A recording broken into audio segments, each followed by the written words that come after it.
Hangin. Oh, class suspension na naman. Oh, diba? Dito na naman ako. Ang lakas ng hangin, ang sarap. Sarap tumambay sa bubong namin. Oh, puno.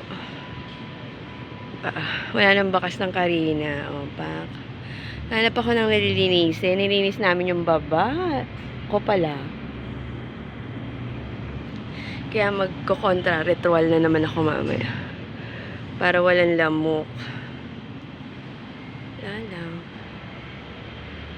Walang pasok, kaya dapat maghahanap ka ng gagawin. Kasi kapag wala kang mahanap na gagawin, oo, maiinggit ka lang sa may ginagawa.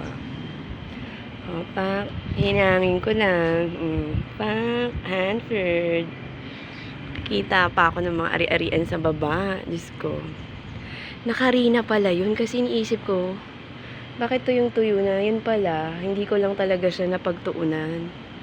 Meron pala dun sa ano namin, kesa min sa ibaba. So, nakarina pala yung mga shoes na yun. Kasi second floor na kami, di ba? Kung inabot yung first floor, Diyos ko, nag-crack ang ano ko, brain cell. Nakarina pala siya, kaya may erratum ako. Pinakita akong dalawang nakakatakot na supot. Ping!